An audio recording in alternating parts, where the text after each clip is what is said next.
चट्टानों के बीच उसे एक चमकता हुआ पत्थर मिलता है जिसके ऊपर एक बड़ा सा अंडा रखा होता है। जैसे ही वो उसे गौर से देखता है, अचानक अंडा फटने लगता है और उसमें से एक छोटा सा कछुआ बाहर निकल आता है। टॉ तुरंत उस छोटे जीव से दोस्ती कर लेता है। उसके पेट पर एक अनोखा निशान बना होता है। वो उसका नाम टोतो रख देता है। लेकिन असली हैरानी तो अभी बाकी होती है, क्योंकि टोतो सिर्फ एक ही दिन में तेजी से बढ़ने लगता है। अगली सुबह टॉ उसे अपने कमरे में छुपा देता है, लेकिन जब उसके पिता कमरे में आते हैं तो वे हवा में उड़ते हुए कछुए को देखकर चौंक जाते हैं। उसी समय टॉ की पड़ोसन माई भी टोतो को उड़ते हुए देख लेती है और डर के मारे चिल्ला उठती है। ये देखकर टोतो घबरा जाता है, लेकिन टॉ उसे शांत कराता है और कहता है कि चुप रहो। धीरे धीरे टॉ अपने सबसे करीबी दोस्तों को भी टोतो के बारे में बताने लगता है। सभी बच्चे उसकी जेट जैसी उड़ने की क्षमता से हैरान रह जाते हैं। हर कोई उसका दोस्त बनना चाहता है, लेकिन माई खुश नहीं होती। उसे लगता है कि टोतो खतरनाक हो सकता है। वह टॉ को गमेरा के बारे में एक रिपोर्ट भी दिखाती है और दोनों के बीच समानताएं बताती है, खासकर उड़ने की शक्ति।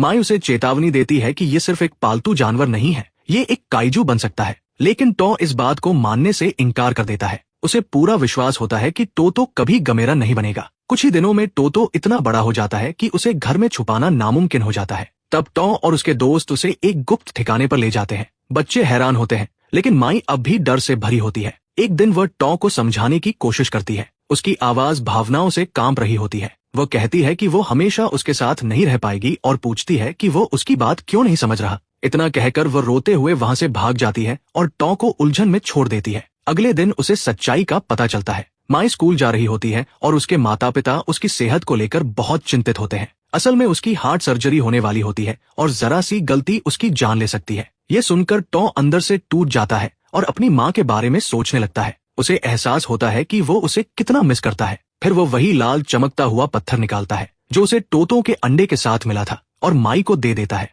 वो दिल से दुआ करता है कि ये पत्थर उसकी सर्जरी में उसकी मदद करे। माई उसे दिल से धन्यवाद देती है और वादा करती है कि ठीक होने के बाद वो पत्थर वापस कर देगी। लेकिन उसके चेहरे पर एक अजीब सा डर साफ दिखाई देता है, जैसे उसे किसी आने वाले खतरे का एहसास हो। अगली सुबह टॉ अपने गुप्त ठिकाने पर जाता है, लेकिन जैसे ही वो अंदर कदम रखता है उसका दिल बैठ जाता है। टोतो वहां नहीं होता। वो और उसके दोस्त उसे हर जगह ढूंढते हैं। उधर समुद्र के बीच एक आदमी डूबते जहाज के पास अपनी जान बचाने की कोशिश कर रहा होता है। पानी के नीचे कुछ बहुत बड़ा हिलता है। अजीब चीजें सतह पर तैरने लगती है और अचानक एक जोरदार छींटे के साथ वो आदमी पानी के नीचे खींच लिया जाता है। पानी में सिर्फ खून की लाल लहरें रह जाती हैं। नेवी को तुरंत इस घटना की खबर मिलती है। जांच के बाद सच्चाई सामने आती है। समुद्र से एक नया काइजू उठ रहा है। शहर में सायरन बजने लगते हैं। लोग अपनी जान बचाकर भाग रहे होते हैं। दूर से टॉ इमारतों को गिरते हुए देखता है। उसी समय कोसुका उसे ढूंढ लेता है और चिल्लाकर कहता है कि उन्हें तुरंत वहां से निकलना होगा। वे भागने लगते हैं, लेकिन भीड़ में टॉ का एक दोस्त गिर जाता है। सभी उसकी मदद करने के लिए दौड़ते हैं। तभी ऊपर से एक बड़ा कंक्रीट का टुकड़ा गिरता है और उसके पीछे एक भयानक काइजू नजर आता है। एक छिपकली जैसा दानव जिसका नाम जेटस होता है। उसका मुंह इतना बड़ा होता है कि वह इंसानों को ऐसे निगल जाता है जैसे वे कुछ भी नहीं हो। टॉ ये सब देखकर सदमे में आ जाता है, लेकिन उसे विश्वास होता है कि उसका दोस्त अभी भी जिंदा हो सकता है। कोसुका अपनी जान जोखिम में डालकर बच्चे को अपने कंधों पर उठा लेता है। जेटस उनकी तरफ दौड़ता है, लेकिन उससे पहले कि वह उन तक पहुंचे एक जोरदार दहाड़ गूंजती है। उनके सामने एक विशाल कछुआ आ खड़ा होता है। ये अब टोतो नहीं रहा, ये गमेरा का नया रूप होता है। जेटस गुस्से में गरजता है और हमला करता है, लेकिन गमेरा तुरंत उसके पैर को अपने दांतों से पकड़ लेता है। जेटस दर्द से चीखता है और गमेरा को जमीन पर पटकता है, फिर उसे एक इमारत में फेंक देता है। सबको लगता है कि अब सब खत्म हो गया, लेकिन गमेरा धीरे धीरे उठ खड़ा होता है। वह घायल होता है, लेकिन हार मानने से इनकार कर देता है। दूर खड़ा टॉ उसके पेट पर वही निशान पहचान लेता है। ये टोतो ही है, उसका दोस्त। लड़ाई और भी भयंकर हो जाती है। जेटस अपनी लंबी जीप से हमला करता है और गमेरा के शरीर को चीर देता है। पूरा पुल हिलने लगता है। गमेरा बचने की कोशिश करता है, लेकिन जेटस उसे घेर लेता है। तभी गमेरा उसकी जीभ को कसकर पकड़ लेता है और सीधे उसके मुंह में एक जोरदार आग का गोला छोड़ देता है। भयानक धमाके के साथ जेटस पानी में गिर जाता है। शहर के लोग खुशी से चिल्लाते हैं, लेकिन ये साफ होता है कि गमेरा भी बुरी तरह घायल हो चुका है। टॉ उसकी ओर दौड़ने की कोशिश करता है, लेकिन तभी सेना वहां पहुंच जाती है। टैंकों और जीपों से गमेरा को घेर लिया जाता है। बेहोश गमेरा को लोहे की बेल्ट से बांधकर एक बड़े ट्रक में डाल दिया जाता है। टॉ उसके पीछे भागता है और चिल्लाता है, टोतो। उसी पल विशाल कछुआ अपनी आंखें थोड़ा खोलता है, जैसे अपने दोस्त को भरोसा दिला रहा हो, और फिर उसे ले जाया जाता है। शेल्टर में टॉ अपने पिता से सच्चाई पूछता है। कोसुका गहरी सांस लेकर बताता है कि ये कछुआ गमेरा का पुनर्जन्म है, जिसने पहले भी इंसानों के लिए अपनी जान कुर्बान कर दी थी और पहले की तरह इस बार भी उसकी किस्मत में राक्षसों से लड़ते हुए मरना लिखा है। ये सुनकर टॉ का दिल टूट जाता है।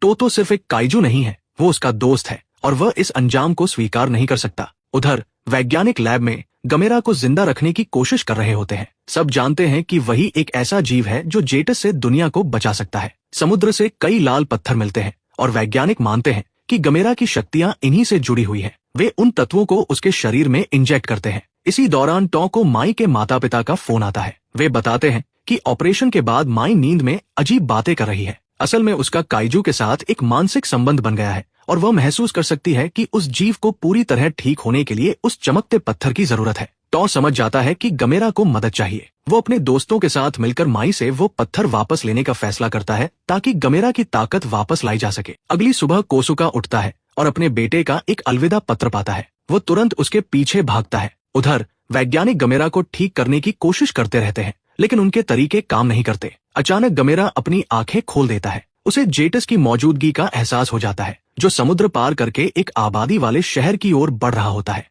डॉक्टरों को खबरों के जरिए पता चलता है कि छिपकली जैसा काइजू सीधे उनकी बिल्डिंग की ओर बढ़ रहा है, लेकिन साफ है कि गमेरा अभी लड़ाई के लिए तैयार नहीं है। अचानक एक विशाल पूंछ दीवारों को तोड़ते हुए अंदर घुसती है और सभी लोगों को जमीन पर गिरा देती है। पूरी इमारत हिलने लगती है और गिरने लगती है। गमेरा समझ जाता है कि जेटस अपनी पिछली लड़ाई खत्म करने के लिए वापस आ गया है। लोग तुरंत इमारत से बाहर निकलने लगते हैं। जेटस लैब को तबाह कर देता है और कंक्रीट के टुकड़े आम लोगों पर गिरने लगते हैं। उसी समय टॉ शहर पहुंचता है और टीवी पर देखता है कि राक्षस सब कुछ बर्बाद कर रहा है। उसे समझ आ जाता है कि पत्थर को वापस लाना ही सबको बचाने का एकमात्र तरीका है। वो माई के अस्पताल की ओर दौड़ता है, लेकिन वहां के सभी मरीजों को पहले ही बाहर निकाला जा चुका होता है, जिनमें माई भी अपने माता पिता के साथ जा रही होती है। उसी समय लाल पत्थर और भी तेज चमकने लगता है। डॉक्टर किसी तरह लैब के हमले से बच जाते हैं और देखते हैं कि गमेरा कंक्रीट को तोड़कर बाहर निकल आता है, अब पहले से भी बड़ा और ज्यादा ताकतवर। विशाल काइजू एक जोरदार दहाड़ लगाता है और फिर से जेटस के खिलाफ अपनी लड़ाई शुरू कर देता है।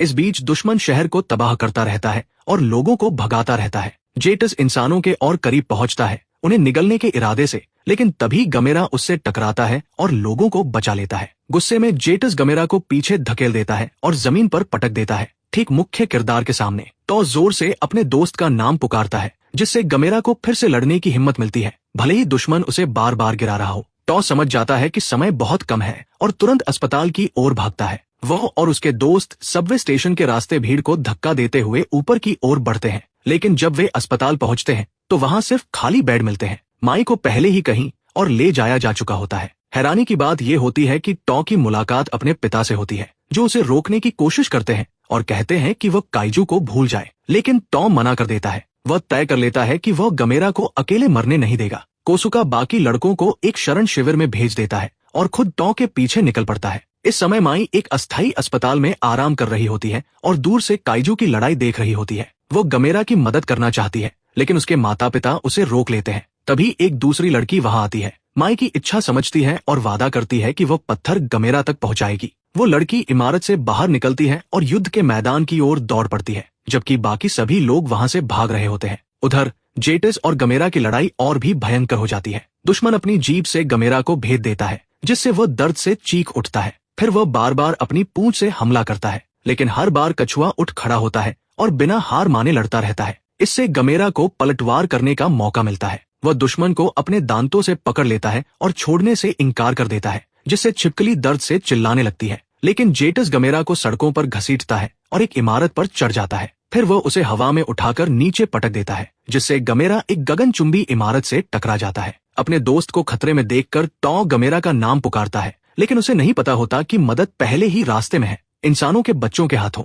एक लड़की लाल पत्थर लेकर भीड़ में फंस जाती है और वह पत्थर एक दूसरे लड़के को दे देती है। वो लड़का एक पुलिस वाले के हाथ लग जाता है, जो उसे बचाने की कोशिश करता है, लेकिन वह पत्थर किसी और बच्चे को दे देता है। इस तरह पत्थर एक बच्चे से दूसरे बच्चे तक पहुंचता रहता है, जैसे सभी बच्चे मिलकर इंसानियत को बचाने में जुटे हों। आखिरकार पत्थर टॉ के दोस्तों तक पहुंचता है और वे उसे सीधे टॉ के पास ले आते हैं। अब पत्थर अपने हाथ में लेकर टॉ समझ जाता है कि उसे क्या करना है। वो उस इमारत की ओर देखता है जहां गमेरा खसा हुआ है और वादा करता है कि इस बार वह उसे मरने नहीं देगा। हैरानी की बात यह होती है कि टॉ का पिता भी उसके साथ शामिल हो जाता है और दोनों मिलकर इमारत की ओर दौड़ पड़ते हैं। उसी समय जेटस गगनचुंबी इमारत पर चढ़ जाता है और गमेरा को खत्म करने की कोशिश करता है अपनी लंबी जीप से हमला करते हुए। टॉ और उसका पिता इमारत तक पहुंच जाते हैं। कोसुका रास्ते में आने वाली बाधाओं को हटाता है और अपने बेटे को गमेरा तक पहुंचने का मौका देता है। टॉ तेजी से ऊपर की मंजिलों तक दौड़ता है और वहां पहुंचकर गमेरा को बेहद खराब हालत में देखता है। वो उससे कहता है कि वो पत्थर लेकर आया है ताकि वो बच सके,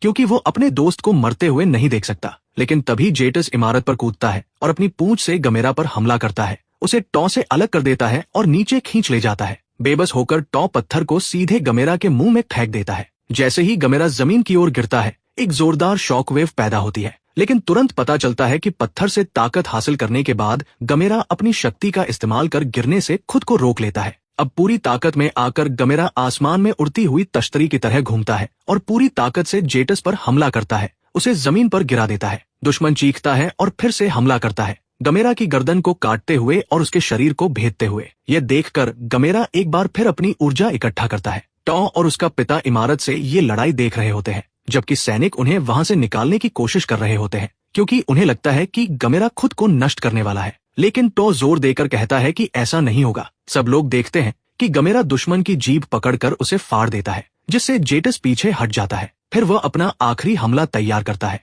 उसका शरीर चमकने लगता है और उसके आसपास सब कुछ जलने जैसा महसूस होता है। गमेरा एक विशाल आग का गोला छोड़ता है जो सीधे जेटस को लगता है और वो लाखों टुकड़ों में फट जाता है। जीत के बाद गमेरा थकावट से गिर पड़ता है। सेना तुरंत उसे पकड़ने के लिए पहुंच जाती है, लेकिन टॉ और उसके दोस्त उन्हें रोक लेते हैं। सभी बच्चे सैनिकों के सामने खड़े हो जाते हैं और जोर से चिल्लाते हैं कि वे अपने हीरो को गुलाम नहीं बनने देंगे। कोसुका भी सैनिकों से पीछे हटने को कहता है। गमेरा होश में आता है और आखिरी बार टॉ की ओर देखता है। फिर वह अपने पैरों पर खड़ा होता है और आसमान में उड़ जाता है। सब लोग उसे हैरानी और खुशी के साथ देखते रहते हैं जब तक कि वह दूर आसमान में गायब नहीं हो जाता। टॉ की आंखों में आंसू आ जाते हैं, लेकिन इस बार ये खुशी के आंसू होते हैं, क्योंकि उसका दोस्त आखिरकार आजाद हो चुका है।